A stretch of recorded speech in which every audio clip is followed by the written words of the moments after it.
एक सहेली ने दूसरी सहेली से पूछा, बच्चा पैदा होने की खुशी में तुम्हारे पति ने तुम्हें क्या तोहफा दिया? सहेली ने कहा, कुछ भी नहीं। उसने सवाल करते हुए पूछा कि क्या ये अच्छी बात है? क्या उसकी नजर में तुम्हारी कोई कीमत नहीं?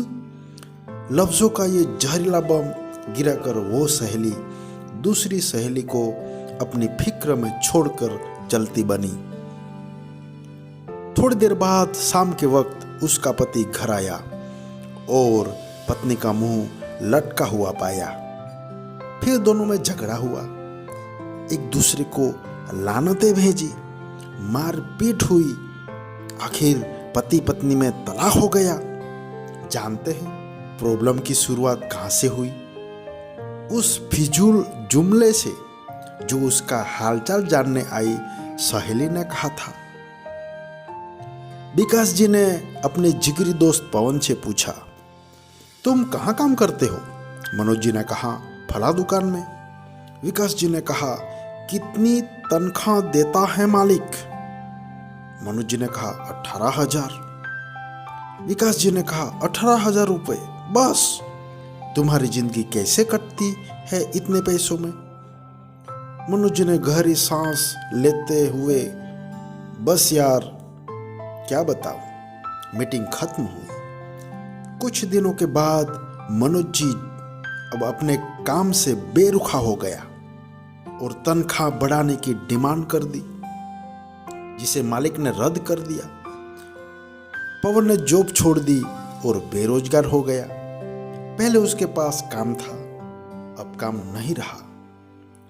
एक साहब ने एक शख्स से कहा जो अपने बेटे से अलग रहता था, तुम्हारा बेटा तुमसे बहुत कम मिलने आता है, क्या उसे तुमसे मोहब्बत नहीं रही? बाप ने कहा, बेटा ज्यादा व्यस्त रहता है, उसका काम का शेड्यूल बहुत सख्त है, उसके बीवी बच्चे हैं, उसे बहुत कम वक्त मिलता है।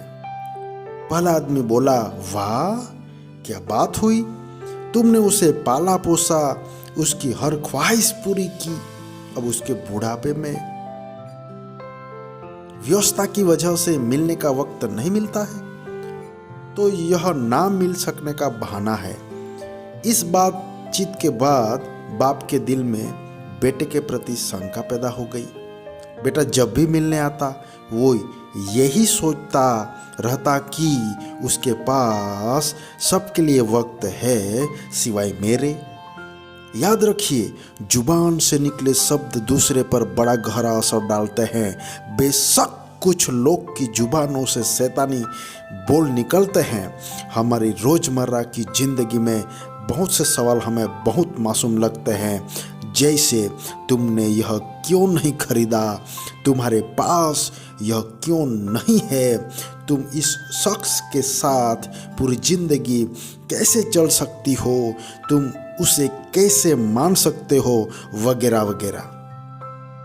इस तरह के बेमतलबी फिजूल के सवाल नादानी में या बिना मकसद के हम पूछ बैठते हैं, जबकि हम यह भूल जाते हैं कि हमारे ये सवाल सुनने वाले के दिल में नफरत या मोहब्बत का कौन सा बीज बो रहे हैं। आज के दौर में हमारे इर्द गिर्द समाज या घरों में जो टेंशन टाइट होती जा रही है, उनकी जड़ तक जाया जाए तो अक्सर उसके पीछे किसी और का हाथ होता है। वो ये नहीं जानते कि नादानी में ये जानबूझकर बोले जाने वाले जुमले किसी की जिंदगी को तबाह कर सकते हैं। ऐसी हवा फैलाने वाले हम ना बने। क्या समझे? धन्यवाद।